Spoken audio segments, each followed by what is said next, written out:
కాంగ్రెస్ అసమర్థ పాలనతో కేంద్ర ప్రభుత్వాన్ని నిందిస్తోందని బీజేపీ ఎమ్మెల్యేలు పేర్కొన్నారు.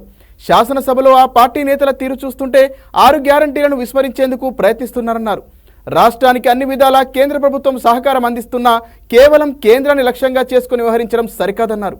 హైదరాబాద్ అసెంబ్లీ మీడియా పాయింట్ వద్ద సహచర ఎమ్మెల్యేలతో కలిసి ఆదిలాబాద్ ఎమ్మెల్యే పాయల్ శంకర్ మాట్లాడారు. ఆర్ఆర్ఆర్ అంశంలో కేంద్ర ప్రభుత్వం సానుకూలంగా ఉందని చెప్పారు.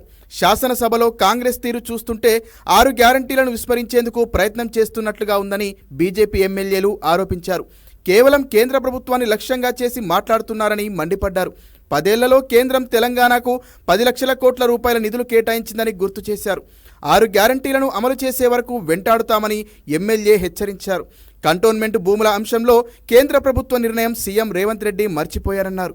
అలాగే బీజేపీపై ఉన్న కక్షపూరితమైన చర్యలను అసెంబ్లీ వేదికగా కాంగ్రెస్ నేతలు బయటపెట్టుకున్నారని ఆర్మూర్ ఎమ్మెల్యే పైడి రాకేష్ రెడ్డి విమర్శించారు. అసెంబ్లీలో ఇవాళ ఒక దుర్దినము అని సిర్పూర్ ఎమ్మెల్యే పాల్వాయి హరీష్ ఘాటు వ్యాఖ్యలు చేశారు. దివాలా తీసిన కాంగ్రెస్ పార్టీ తప్పించుకోవడానికి ప్రయత్నం చేస్తోందని, కేంద్ర ప్రభుత్వ నిధులతో రాష్ట్ర ప్రభుత్వం నడుస్తోందని ఎద్దేవా చేశారు. కేంద్ర నిధులను రాష్ట్ర ప్రభుత్వం దారిమళ్లించి సొంత ప్రయోజనాల కోసం వాడుకుంటుందని ఆరోపించారు. కేసీఆర్ అవాకులు చివాకులు మాట్లాడిపోయారని, అందుకే అసెంబ్లీకి రావడానికి మొహం లేదన్నారు. ఇవాళ సభలో పెట్టిన తీర్మానం పనికిరానిది అన్నారు.